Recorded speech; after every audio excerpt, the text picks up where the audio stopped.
Yeah, there's no doubt that Bond's contribution to rock and roll was above and beyond his lyrics and his onstage banter and his persona. He was a unique. He was one of the uniques, and he had an impishness about him. He had you know, a rogue. He was a rogue, but he was a lovable rogue.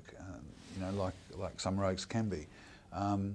And he had a twinkle in his eye. Bond always had a twinkle in his eye, and he had that cheeky little smile. And you just knew that if you spent some time with him, you were going to have some fun. You were going to have some laughs. You knew that you were going to be treated, and you can just see that. You can see that in a still photograph of Bond. Any still photograph of Bond that was taken of him, he's got that twinkle in his eye. He's a lovable rogue and an impish guy, and a very warm and sincere guy, and you just knew that he believed in what he was singing, and he believed in what he was saying, and in many ways he contributed something that that I can't think offhand other lead singers have been able to contribute, except for possibly, and this is the other end of the scale, Freddie Mercury, who was also unique in his way, and he contributed something about his personality that you know, don't compare the two. There's no comparison, but Bond had an aura about him and a charisma about him that was totally unique. And what he contributed to rock and roll, what Bond contributed to rock and roll was that he took away all the showbiz. Although he was a showbiz kind of guy, by the very nature of the fact that he was on stage, he brought an ordinariness and a slight edge of amateurishness about rock and roll to the fore. Something that wasn't slick. You know, Bond was certainly not slick. He was a rough diamond, and he brought that to AC/DC. He brought that to rock and roll music, and I think that has to be one of the reasons why he's not only lasted so long after his death, but more importantly than that, has gone on and on and on. We've got to remember that if Bond had been alive, he'd be nearly 60 now. And you know, you can't imagine what he would have been like at nearly 60. But one thing's for sure that you know absolutely to be true, that he still would have had that twinkle in his eye, and he still would have had that impish smile. You know, and I mean, I can't think of any more ways of describing Bond than being a lovable rogue with a twinkle in his eye that just brought another depth to rock and roll music that just wasn't there before.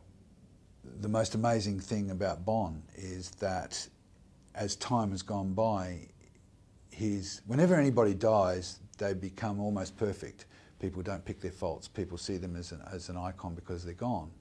And that happens with almost everybody. The thing about Bon Scott is that as time has gone by, his legend has become bigger. And it's fair to say that, let's say 10, 15 years ago, to the world at large, in the rock and roll annals of history, Bond's name didn't figure very much. But as time has gone by and the record sales have increased, and those record sales of Bond's records have increased, I mean, think about this for a minute. You know, as I said before, 50 million albums that Bond wrote and sang on have sold since his death. At his time of death, AC/DC had only sold 3 million albums, and that says a lot. And I think the legacy of Bond is that he was, in many ways, the epitome of a rock and roll singer. Why else could it be that 25 years on, he is voted for in many, many magazines around the world now, and recently in a London magazine, as the #1 lead singer of all time, ahead of people like Mick Jagger, Freddie Mercury, you know, the lot, Robert Plant, you name it. Bond was way above, you know, the people who voted it, in many cases the readers, in other cases the writers. You know, he was it. He was the epitome of a rock and roll singer, a rock and roll star. And I think there's a lot of truth to be said in that. Why? I think it gets back to, again, he was working class. He wasn't from an art school like Mick Jagger.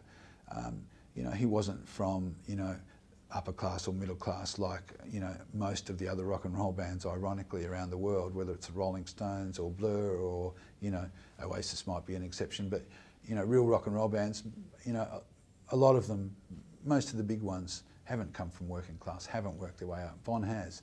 He had a criminal record when he was a youth. He'd spent a bit of time, you know, in the clink. He was a reformed character. He loved to drink. His vernacular was of the street, and he was a lovable guy. I still, to this day, after all these years, have not met one single person anywhere in the world who didn't like Bon, who knew him. Never. I still haven't come across anyone who didn't like him.